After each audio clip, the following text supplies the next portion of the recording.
ஆளுங்கட்சியினர் சட்டசபையில என்னென்ன கூத்தடிச்சாங்கன்னு நீங்க அத்தனை பேர் தொலைக்காட்சியில பார்த்திருப்பீங்க. எங்களுக்கு ஒரு சந்தேகம், இது சட்டமன்றமா இல்ல சினிமா தியேட்டரா இல்ல ஏதாவது ஒரு ஷூட்டிங் ஸ்பாட்டுக்கு வந்துட்டோமான்னு கேட்கிற அளவுக்கு எனக்கு சட்டமன்றத்துடைய தரத்தையே உங்களுடைய ஆளுங்கட்சியினர் குறைத்து கொண்டிருக்காங்க. அண்ணா இருங்கண்ணே, நீங்க என்னண்ணே, நீங்க அவங்க வந்து சட்டசபையில உளறாங்க, சட்டசபை மாதிரியே தெரியலன்னு சொல்லிட்டு பாவம் கல்யாண வீட்டுக்கு வந்துட்டு நீங்க என்ன அப்படி புலம்பிட்டு இருக்கீங்க? நீங்க ஃபர்ஸ்ட் எங்கே வந்திருக்கீங்கன்னு உங்களுக்கு ஞாபகம் இருக்கா? இது சட்டசபை கிடையாது. உங்களையும் மதிச்சு எதிர்கட்சி தலைவரா இருக்கீங்கன்னு சொல்லிட்டு கல்யாணத்தை கூப்பிட்டா நீங்க எல்லாம் போற இடம் எல்லாம் புலம்பிட்டு இருக்கீங்க. என்னதானே உங்க பிரச்சனை? நீங்க போயிட்டு இதை வந்து இங்க பேசலாமா சொல்லுங்க? இதை வந்து எங்க பேசணுமோ அங்கதான் நீங்க பேசணும். நீங்க கல்யாண வீட்டுக்கு வந்துட்டு இந்த மாதிரி புலம்புறதும், காது குத்துக்கு வந்து புலம்புறதும், சடங்கு வீட்டுக்கு போயிட்டு புலம்புறதும் இப்படி மாதிரி இருந்தா நல்லாவா இருக்குது சொல்லுங்க? இங்க பாருங்க, நீங்க இப்படி எல்லாம் புலம்புறதுனால ஒருத்தர் என்ன மாதிரி பேசி வச்சிருக்காருன்னு நீங்களே போய் பாருங்க. நல்லா இருப்பீங்க நீங்க. இந்த முதலமைச்சர் பதவி நீங்க வந்து ராஜினாமா பண்ணிடுங்க. மத்த இந்த தொல்லை தாங்க முடியலையா? அந்த மு.க. ஸ்டாலின் தொல்லை தாங்க முடியலையா? பார்த்தா கல்யாண வீட்டுக்கு போனாலும் உங்க அம்மா அழுகுறா, கர்மாதி வீட்டுக்கு போனாலும் அழுகுறா, காது குத்துக்கு போனாலும் அழுதுட்டு இருக்காயா. சரி, ஓகே. இப்போ வந்து பாயிண்ட்டுக்கு வருவோம். என்ன அப்படின்னா, நான் சமீப காலமா வந்து டிவிகேவுக்கு ஆதரவா பேசுறேன்னு சொல்லிட்டு திமுக காரங்க எல்லாருமே வந்துட்டு நம்ம கமெண்ட்ல கழுவி ஊத்துறதா இருக்கட்டும், அது போத்துக்கு நமக்கு கால் பண்ணி பேசுறதா இருக்கட்டும், ஒரு சில பேர் நல்லபடியில பேசுறாங்க. இந்த மெசேஞ்சர்ல வந்துட்டு நம்ம எத்தனை பேர்த்த ப்ளாக் பண்ணாலும் வந்துகிட்டே இருக்குது. அது என்ன கதைன்றதே தெரியல. இப்போ அவர் வந்து ஒரு டிஎம்கே கார் வந்துட்டு ஒரு கால் பண்ணி என்கிட்ட வந்து ஒரு விஷயம் சொன்னாரு. அது சீரியஸா சொல்றேன். அதுக்கு என்கிட்ட பதிலே இல்லை.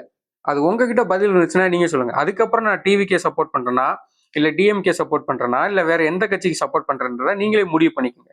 சரியா?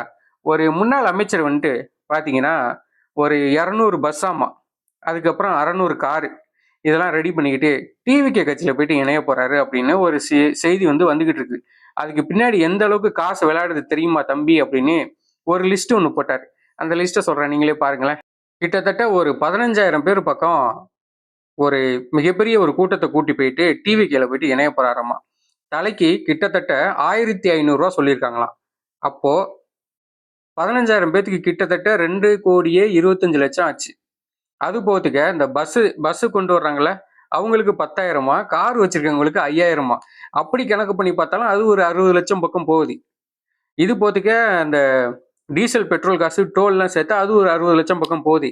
எப்படி பார்த்தாலும் ஒரு 3 கோடி ரூபாய்க்கு மேல செலவு பண்ணி டிவிகே கட்சியில போயிட்டு இணைய போறாராமே. இந்த காசுலாம் யார் உங்க அக்கௌண்ட் காசா அப்படின்ட்டு எனக்கிட்ட கேட்கிறாரு. உங்க அக்கௌண்ட் காசா இல்ல உங்க நொன்ன வந்து முதல்வரா இருக்காருல்ல அவரோட காசா, யாரோட காசு தம்பி? இதெல்லாம் பேச மாட்டீங்களா? இதெல்லாம் உங்களுக்கு தெரியாதா அப்படின்னு வந்துட்டு செருப்பா கழட்டி அடிச்ச மாதிரி நல்லா கேட்டு போயிட்டாரு. இப்ப நம்ம என்ன சொல்றோம் அப்படின்னா, தூய சக்தி தூய சக்தின்னு சொல்லி தான் நம்ம வந்து ஆட்சிக்கு வந்தோம். ஐயோ நான் கட்சியிலே இல்லைங்க, நான் அந்த கட்சியிலே இல்லை, அப்படிதான் சொல்லி ஓட்டு வாங்கி எல்லாம் வந்தாங்க. இப்ப பார்த்தா அண்ணா திமுகவில் உள்ள அனைத்து இந்திய அண்ணா திராவிட முன்னேற்ற கழகத்தில் உள்ள முன்னாள் அமைச்சர்கள் எல்லாமே வந்துட்டு இப்போ கட்சியில வந்து இணைகிறாங்க. அப்போ அவங்க மேல உள்ள ஊழல் அந்த குற்றச்சாட்டெல்லாம் வந்து என்ன பண்ணுவீங்க அப்படின்றதான் இப்போ கேள்வி. இப்போ எல்லாருமே கேட்குற கேள்வி அதுதான். இது வந்துட்டு ரொம்பவே ஒரு மக்களும் இளைஞர்களும் ரொம்ப ஒரு நம்பிக்கையோட டிவிகே கட்சிக்கு ஓட்டு போட்டிருக்கோம். ஓகே, என்னால் ஓட்டு போட்டிருக்காங்க நிறைய பேர், நான் ஃபோன் பண்ணி சொல்லி. ஸோ அப்படிங்கிற இந்த மாதிரி விஷயங்கள்லாம் நடக்கும்போது கட்சி வந்து வளர்ச்சியை நோக்கி போகல, வீழ்ச்சியை நோக்கி போகுது அப்படின்னு தான் நம்ம எடுத்துக்கணும். அடுத்து வேற உள்ளாட்சி தேர்தல் வருது. இந்த மாதிரி விஷயங்கள்லாம் இந்த டிவிகே கவர்மெண்ட்டுக்கு நம்ம தளபதி அவர்களுக்கு வந்து இந்த செய்திகள்லாம் போகுதா வருதா என்னன்றே தெரியல. ஆனால் தளபதி வந்து ஒரே முடிவோட இருக்காரு. ஒரே ஒரு அமைச்சரை மட்டும் சேர்த்துக்கவே முடியாது அப்படின்னு இருக்காராமா. ஏன்னா கிட்டத்தட்ட அவர் மேல அவ்வளவு ஊழல் இருக்கு. அந்த அளவுக்கு அவர் மேல ஊழல் மட்டும் இல்லை, எல்லா கேஸும் இருக்குது அவர் மேல.